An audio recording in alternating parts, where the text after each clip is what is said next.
Close games, blowouts and cancellations. Round 3 had it all. My name's Mark. Let's talk rugby.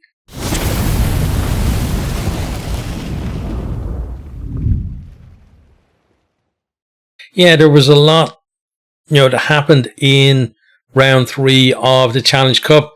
We had, some pools kind of getting a lot of clarity in terms of who's qualified for knockout stages and others not so much. And then also, yes, some disparity in the kind of margins in games, but also we had a few teams who had big leads and actually blew it as well. And we're going to start with the first game of the weekend. That was Stade Francais Paris 27, Exeter Chiefs 25. And so I didn't watch this one. It's telling me on the official site that the halftime score was 17-0, but I kind of doubt that when I'm looking at the scoring summary. But I think at some stage Exeter were 17 points to 0 up, but I think it might have been early in the second half rather than at halftime. At least going by the figures they have here. But first half, as far as I can see, 1 try for Exeter from Brown Bampoe, and converted, and a penalty from Henry Slade, which for me would make it 10 points to 0 at halftime, unless I'm missing something. And then Scott Seo scored in the 42nd minute. Now that could be clock in the red, and he scored. So it could be like 40 plus 2 minutes, which is the way sometimes that's written. But here it just says 42nd minute. So I guess I have to just take it that try and conversion was clock in the red at the end of the half. So Exeter going in halftime then 17-0 up, if that's correct. Then we go into the second half, and Scott Seo in again within 4 minutes of the restart, and this one's not converted, but it brings them up to 22-0. And yeah, at that stage, it's one of those games. It's kind of similar to Toulouse against Glasgow, where the team is so far ahead. They've already got 3 tries, and now you're just thinking, okay, when is the 4th try going to be scored? And can the opposition get something out of the game? Not even thinking of a comeback win or anything. Just get back within 7 maybe and get yourself a losing bonus point. But that's not how this game plays out. So we start with, the comeback kind of starts on 50 minutes. So Melekitse over for a try for Stade. Then we have Motasi in for another try for them. And then we have 2 yellow cards within a minute to Exeter players. So I don't know what was going on there. So it was a Fissilau and Pearson go to the bin like 1 minute after each other, and there's a penalty try awarded there. So I guess my guess would be Exeter on a warning from the referee for the amount of penalties to give them away close to the line. Fissilau goes to the bin, and then in the next play, or it must be because it's a minute, right? In the next play, they infringe again, penalty try awarded, and then Pearson goes to the bin because he gave away the penalty try. I think that kind of stacks up there. So now, Stade Francais are coming back like a steam train, and Exeter are not halting their momentum at all. And we get to then the yellow card. In the yellow card period, Laloui goes over for the 4th try for Stade. So then now they have a bonus point, and I believe that that nudges them ahead. So 10 minutes to go. Then Henry Slade drops a goal for Exeter, which puts them back in front. I think that would have made it 25-24 at that point. But then 4 minutes to go, Leo Barre slots a penalty and wins the game for Stade Francais. So an amazing comeback from them in that second half, like from 22 points to 0 down. And from there to like basically the last 30 minutes, they won the last 30 minutes, 27 points to 3 to win the game. So that's an impressive comeback from them. Exeter just kind of imploded, and that at times like that, you think, it's hard for a team to just say, right, we're under massive pressure, don't do anything stupid. They're probably going to score a try, but at least it's only one try and we've got a decent lead. We can bounce back from it. But instead, they're obviously infringing all the time, not wanting them to score. And that leads to 2 guys in the bin. And, that extra, like, Stade already had momentum up to there because they had like a couple of tries on the board, but then they get the penalty try. And now they've got the absolute momentum coming down the stretch, and Exeter can't respond. Obviously, if the drop goal had won them the game, they would have just about clung on for the win. But it feels like Stade, had so much momentum that they were definitely going to create some kind of opportunity, and in the end, a penalty to get the win. So Stade Francais 27, Exeter Chiefs 25 was the final score in that one. And it's weird as well with Exeter, it's obviously they had to completely revamp their squad a couple of seasons ago. But to think that they were making semi-finals, like they made a semi-final of the Champions Cup a couple of years ago, and now they're blowing, massive leads in this competition is kind of crazy.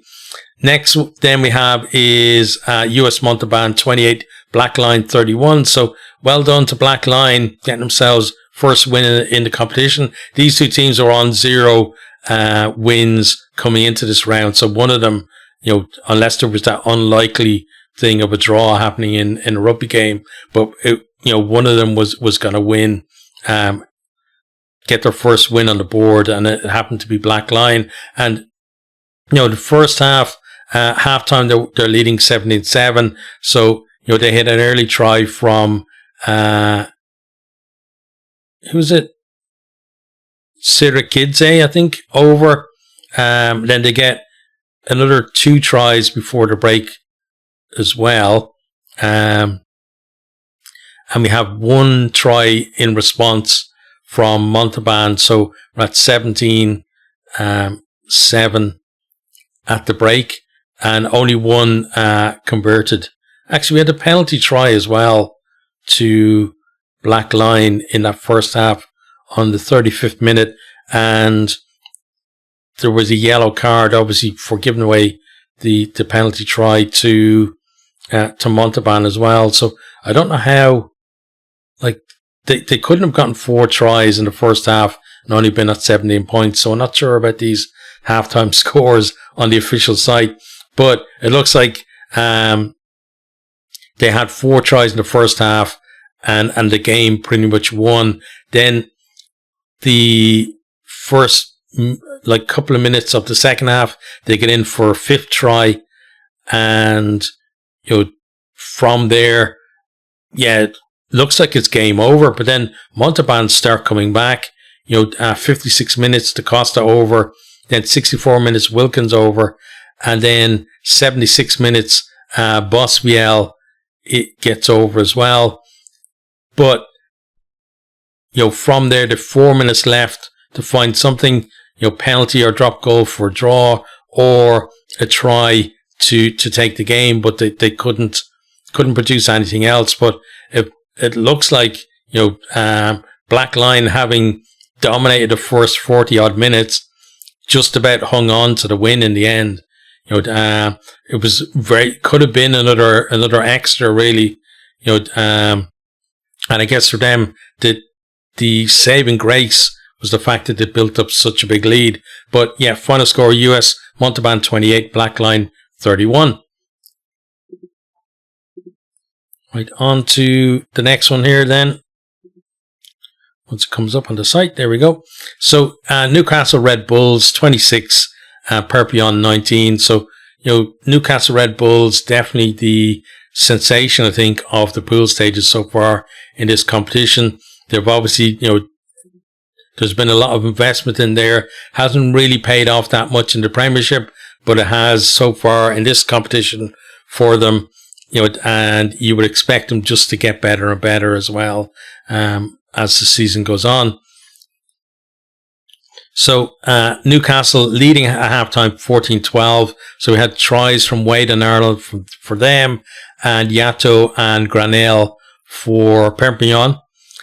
Then we go into and Newcastle then, I think, ended the second half, or the first half, with Grayson in the bin. I think the first minute or so of the second half, he may have been in there as well. But we go into that second half, and it's them that get their third try in 44 minutes.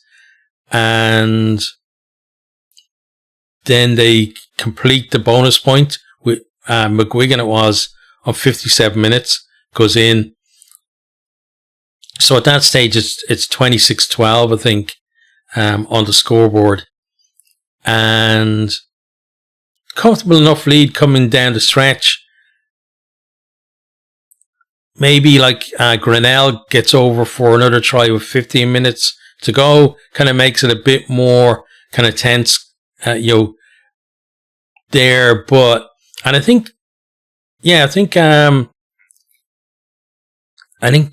they scored while they had a player in the bin as well, because there's a yellow card of 57 minutes. Yeah. So they would have been down to 14 at that stage, but then they can't muster anything else towards the end. Newcastle take the win, bonus point win as well. So Newcastle Red Bulls 26, Perpignan 19, the final score.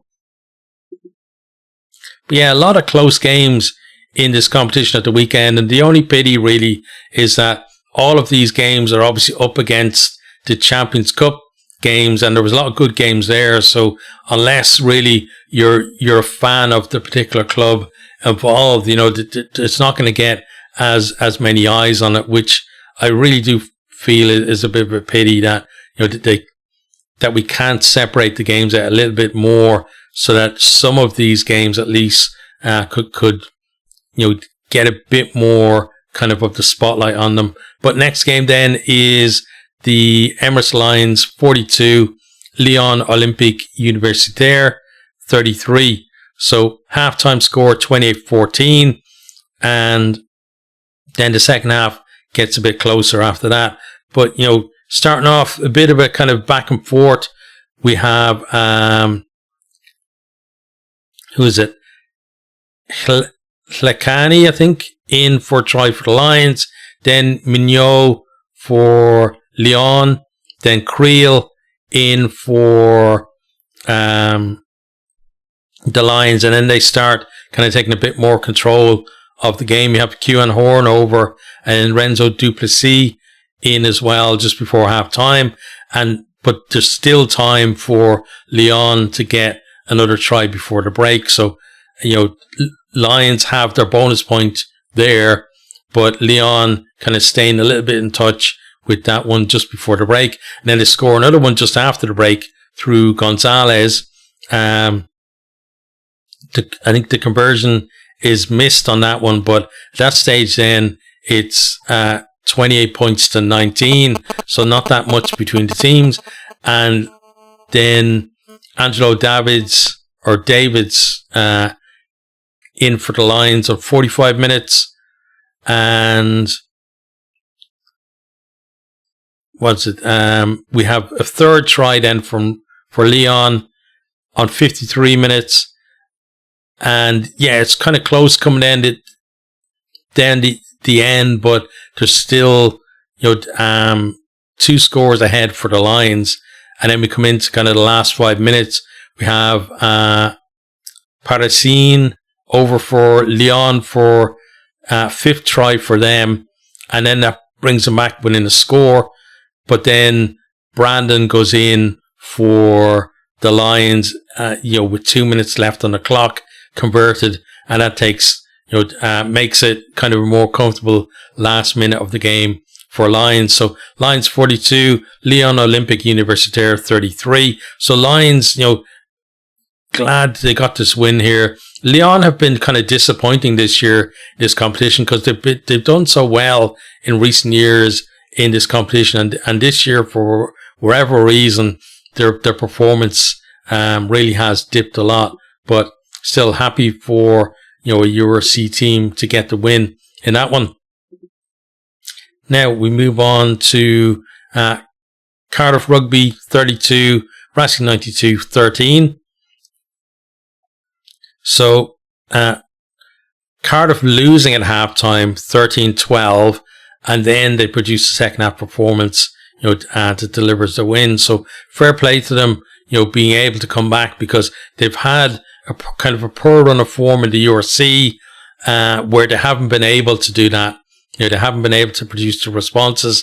In this one, they get a perfect start, really. Tom Bowen over, but then, Racing get a try about 5 or 6 minutes later, and then 10 minutes to go, Priscantelli in for their second just before half time, and we have a penalty from Zebre as well. That was actually just before Cardiff got the first try, and then Thornton in pretty much on the stroke of half time to make it, because Cardiff were looking at going in 13-7 down, but that try makes it 13-12. The conversion could have put them ahead at half time, but that was missed. Then we go into the second half, and Azarati, 5 minutes after the break, he gets over, it's converted. Now Cardiff are leading, and Callum Sheedy just keeps that scoreboard ticking over. A couple of penalties between 55 and 65 minutes, and Cardiff looking comfortable at that point. And then 5 minutes to go, Ben Thomas gets in for their bonus point try as well. So in the end, a fairly comfortable win for Cardiff, and Racing not really performing as well as you might think they could, but I think at this stage they're kind of similar to last year, where it was only when they kind of get into a knockout stage that they start to take things a little bit more seriously. But if you don't take it seriously in the pool stages, there's no guarantee you're going to see knockout rugby. But Cardiff, good win for them. Cardiff Rugby 32, Racing 92-13.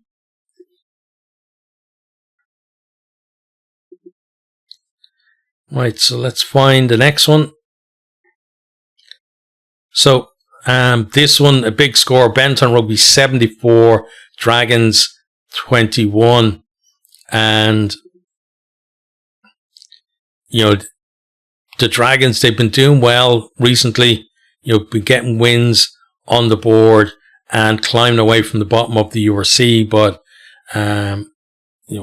kind of snapped back to reality, really, in this one, losing 34-7 at half time. They obviously got themselves a couple of tries in the second half, but Benetton just comfortable all the way through, really. You've tried some Issacore and Rathabay in the opening 20 minutes for Benetton, plus the penalty from Umaga in the first couple of minutes. And then we have Ollie Burrows gets in for the Dragons with 10 minutes to half time, but in those 10 minutes before half time, Fekatoa and Odogwu in for Benetton, and then right in the stroke of half time, Jason Umaga goes in as well. So looking very comfortable, 34-7 at half time.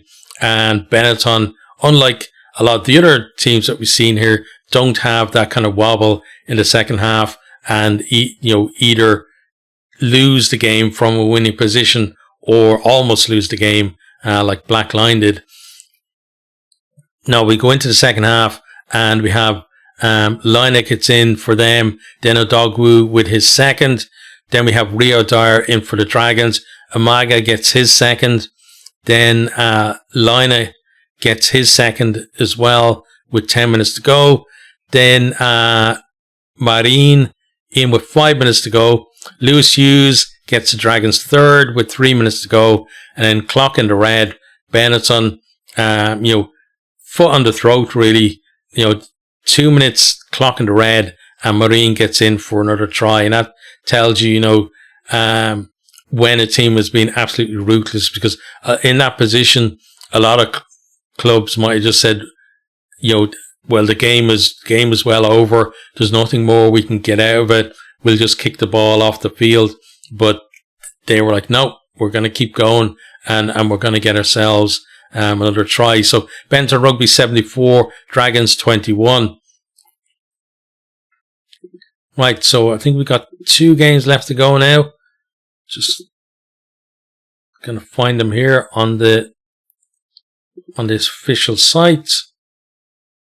So this site just takes a little bit of a while to kind of load things up when you're going into games and coming out of it. Right, so I know the next one is like from memory anyway, is Montpellier 33, Connacht 31. And this is one where Connacht, screw the pooch and blow a lead as well. Connacht leading at halftime 24-14. And at one stage they were leading 31-14. So they have a 17-point lead and they blew it. And kind of they did something similar in the knockout stage last year against Racing, where they were winning against them. Racing got a guy sent off, and they still somehow managed to lose the game. But in this one, a bit of back and forth in the opening kind of 20 minutes. We have Darmon and Akrab in for Montpellier, and Ben Murphy and Dylan Terry Martin over for Connacht. Then in the run-up to half-time, Terry Martin and Finn Tracy go over for Connacht, and they've got that 24-14 lead at the break. Then into the second half, we have a penalty from Sam Gilbert, and then we have a try from him as well. No, that penalty must have been again clocking the red, I think, before the break to make it 24. Yeah. Then second half, then Sam Gilbert in for a try, converts his own try, and that's like at 47 minutes, 31 points to 14 up, and then Montpellier start to come back. So, and it was the last 15 minutes, so it wasn't even like they were chipping away at it most of the half. It was a basically rally in the last 50 minutes. So we have Ratez in on 65, then Bernardet at 68, and then Welch 74 minutes completes the comeback for Montpellier, converted by Stuart Hogg, and bonus point win then for Montpellier. Connacht again just showing why there's such a frustrating team to support. They can't do things a simple way, winning or losing, and yeah, should have won it from there. There's obviously lots of stuff for Stuart Lancaster to work on, especially mentality wise with these guys, to get them in a place where they're not doing stuff like this. Most teams would not have lost from that position, but there's a couple of teams I could name. Connacht won, Edinburgh certainly a second one, and maybe one or two of the Welsh teams as well, that you would think, if somebody told you somebody blew a 17-point lead at the weekend, certainly for me, if it's a URC team, Connacht or Edinburgh would be the first two names on the block, I think. But Montpellier 33, Connacht Rugby 31, the final score. Now we come to the reason why I am wearing this jersey here. So Zebre Parma 23, Ospreys 19. Zebre leading 13-0 at half time. And, Zebre, they've had, really good start to the season. But then they kind of lost their way after that, and able to get a win here, really like a big boost in morale for them. Ospreys produced a bit of a comeback in the second half, but in the end, it is not enough for them. So for Zebre, we have a penalty from Duray on 16 minutes. Then Fusco over for a try for them on 21. That's converted. Then Duray with another penalty on 27, and that gives them that 13 points to nil halftime lead. We're going to the second half then, and Ospreys start chipping away at the league. So we have Morgan Morse in 44 minutes. Then Kieran Williams gets over for a second try for them on 54. Both of those get converted. So at this point, Ospreys are, I think, they're leading the game, right? So a couple of minutes after that try goes in, Duray pops over another penalty to nudge Zebre just back into the lead at that point. Then just over 10 minutes to go, Dan Edwards in for Ospreys. Now they're ahead. I think they were leading 19 points to 16, I think, at that point. Yeah, it was 19-16 at that point to Ospreys. So going down kind of the last few minutes now, they're the ones in the lead. But about 5 minutes to go, Locatelli gets in for Zebre, gets converted, and now Zebre have that 4-point lead, and they're able to maintain it until the end. And would have been a lot of nerves around there, given the fact that again they had such a brilliant start to the season, but then completely lost their form, and kind of in recent rounds of the URC, etc. So the fact that they were able to hang on there, brilliant for them. Not so good for Ospreys. Ospreys, had a decent run over the Christmas period, kind of climbing off the bottom of the URC table, moving up the tables. Even they passed Zebre on their way up that table as well. So coming into this, would have been, I think, not necessarily overly confident about winning at Zebre, because I don't think many teams go there now thinking that you can just, whoever you play, you're going to win. Those days are gone. But still, I think given the recent form, they would have thought, a win wouldn't be kind of beyond the realms of possibility for them. They get that really bad start on the first half, not scoring a point at all. Then they get themselves ahead in the second half, and coming down the stretch, so Zebre able to rally and get themselves a win. So really good from them, and it's just good to see. It's difficult when two URC teams are going head to head, because I always want all the URC teams to do well in these European competitions, and we don't have this in the Champions Cup, obviously, because teams from the same league aren't allowed to play each other. But because the Premiership, or the Prem as it's called now, had so many teams going bust, we're left in this position where there aren't enough teams to make sure that URC teams don't have to play each other at this level. So we end up with games like this. But fair play to Zebre getting the win, and hopefully for them it is a bit of a G up now, and they're able to kind of kick on a bit in terms of getting that third win in the URC. I think that's got to be kind of, obviously outside of this competition, I think got to be their next focus now. When they go back to the URC is getting that third win, because when they got 2 wins in the opening couple of rounds, you thought, well, they're going to win maybe 4 or 5 or even more games during the season, but it hasn't really happened for them. For Ospreys, they got themselves a losing bonus point, but you feel like they got to bounce back now and try and win their final game in the pool, because they had such a great start as well to the pool. Being up there, I think they're in the same pool as Montpellier, right?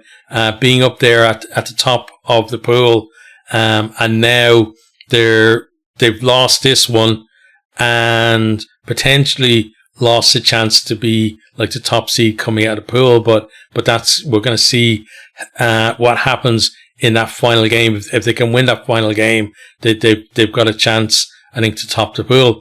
But final score: Zebre Parma 23, Ospreys 19.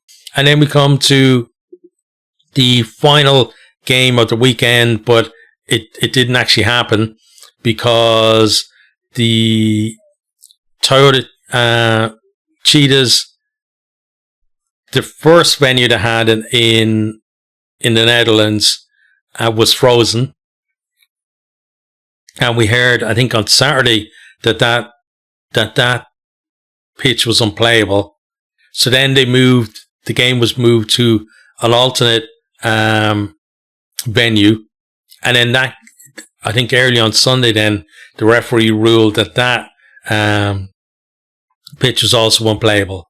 And the board that decides these things then convened and awarded a 28-0 victory bonus point victory to Ulster, because the Cheetahs couldn't provide a playable pitch basically for the game.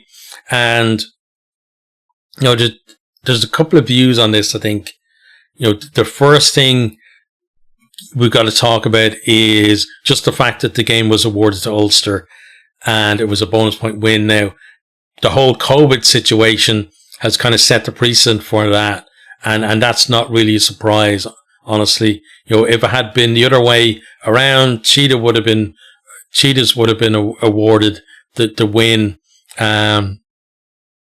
So for me, I don't have an issue with that, because it's not like it's the first time it's ever happened. It's in the rules and everyone has to play by the rules. Now, there are other factors at play as well, though, here. First of all, the fact that the Cheetahs have to base themselves in Europe for this competition, is not, on one hand, it's not particularly fair. On the other hand, they're an invitational team. So I think they've got less kind of, they're on shakier ground in terms of pushing back against something like that, I think, because,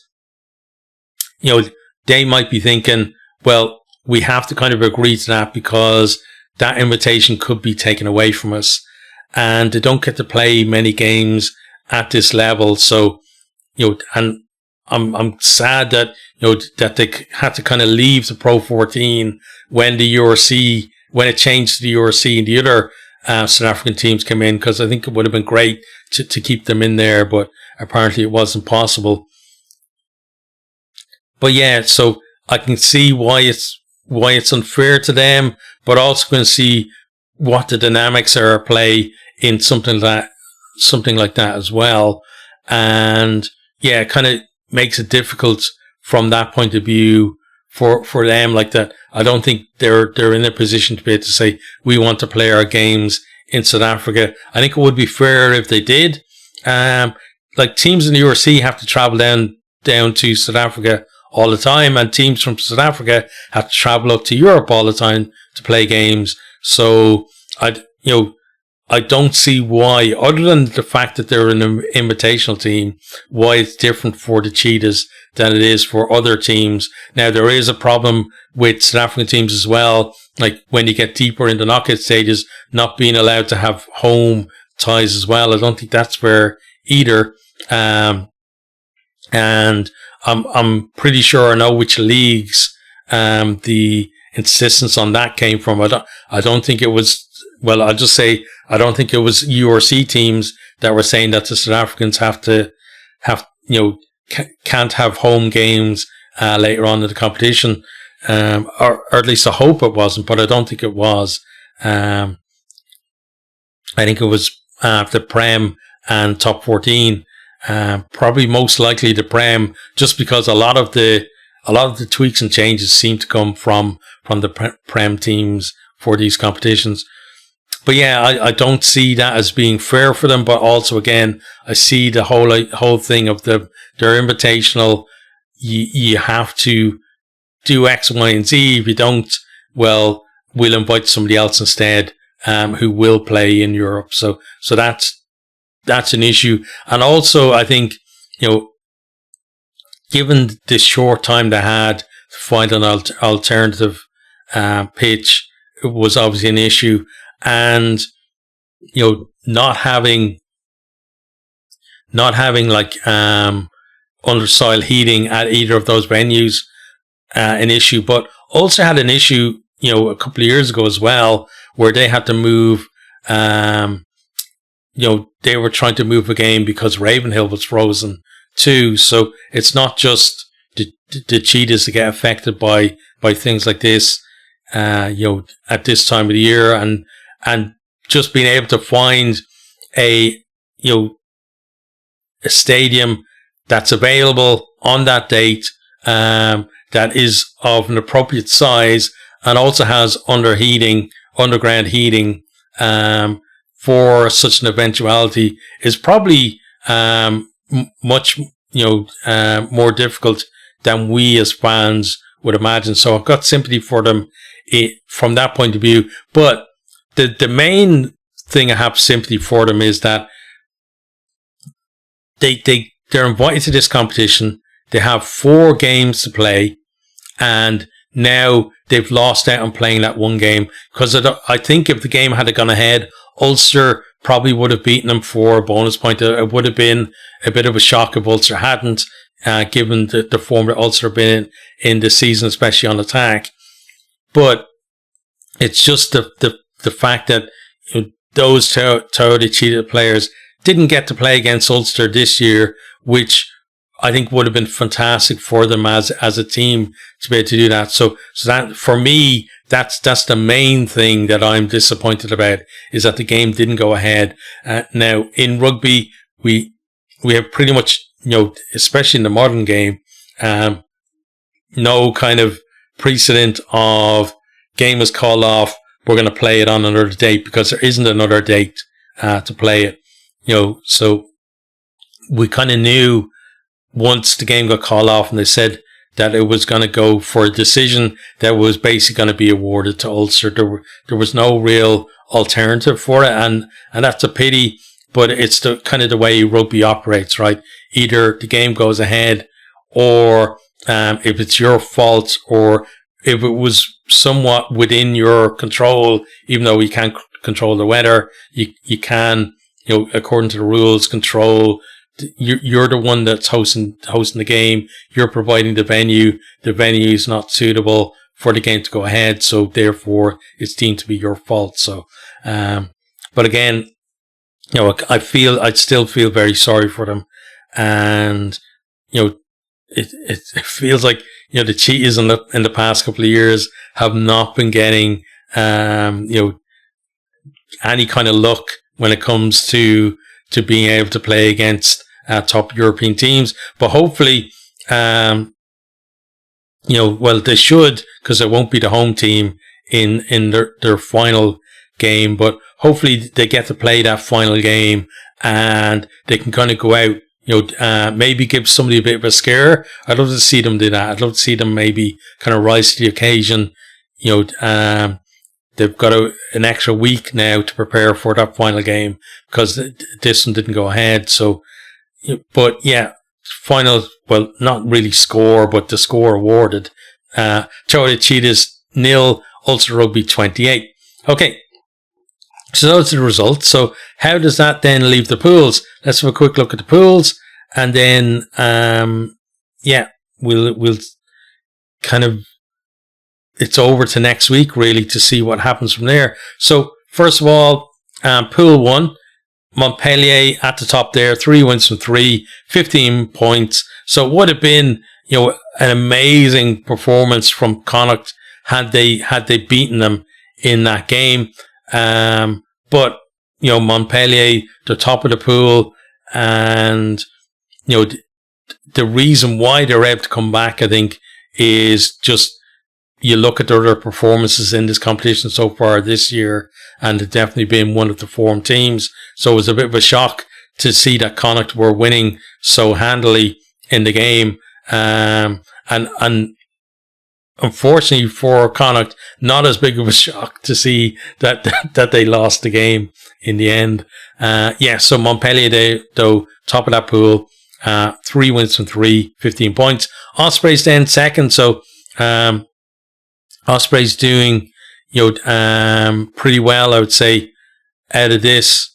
They lost to Zebre, first loss of the pool, but still they're in second place. They're qualified for the knockout stages, which is great. 2 wins from 3 on 11 points. Then Zebre moving up the table there, 2 wins from 3 from them as well on 9 points. And, they're doing so well. I'm wearing their jersey in honor of that. Only just got this recently as well. Very happy with it. So, I think of the European, URC teams now, I just have to get a Benetton jersey. So hopefully I can get one of those in the next year or so. Then Connacht in 4th place on 8 points. So they know they've got to win their final home game pretty much to qualify. Black Lion there in 5th, giving themselves a chance at least to qualify in that final round of games. 5th place on 5 points. And then US Montauban in 6th place on 2 points. So they have been eliminated from the possibility of progressing to the knockout stages, because the most they can get is 7. And Connacht in 4th place on 8. Into Pool 2 then, so we have Benetton Rugby at the top there, 3 from 3, 14 points there, qualified for knockout stages. Newcastle Red Bull, 3 from 3 from them, 13 points, they're qualified, and those two kind of running away with the pool, obviously going head to head for who will be the top seed going into the knockout stages next week. So then Perpignan in 3rd place, 1 win for them, but losing bonus point helps them onto 6 points. And then the Lions in 4th place, also 1 win and 6 points. Dragons currently in 5th place, 1 win with 4 points, and their points difference not really helped by being absolutely hammered by Benetton. But if they can get a win in the final round, they've still got a good chance of qualification. And then Lyon Olympique, 6th place, no wins, 2 points for them so far.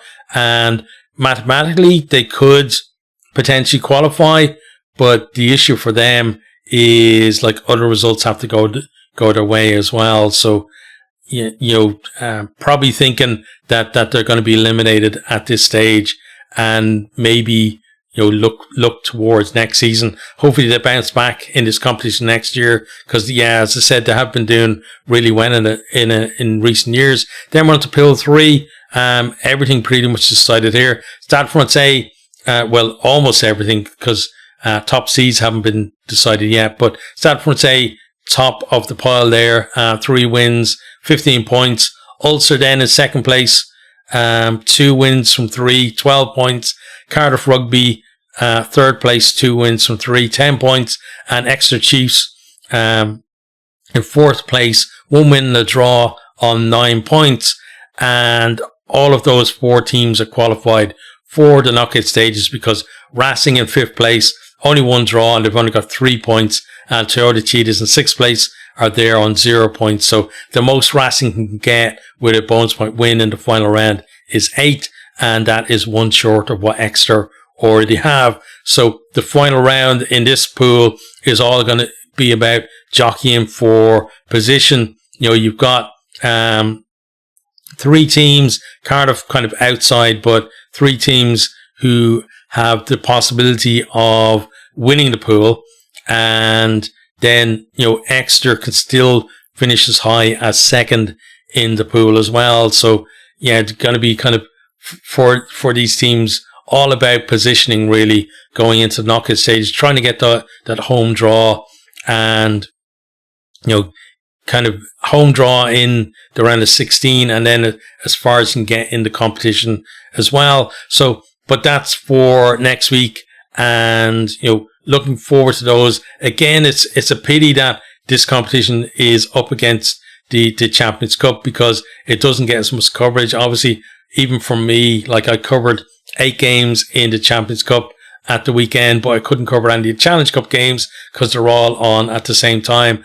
And yeah, I'd love to see if, you know, maybe, I don't know whether they'd even consider it, but maybe having games on like a Thursday or something, or, you know, having more games from this competition on the Sunday. So therefore, there might be games that aren't being played up against Champions Cup, but it's hard to see them actually doing that. But I think if they want to get more eyes on the competition, they've got to think a little bit outside of the box. But we look forward to next weekend and see how all of these pools finish up.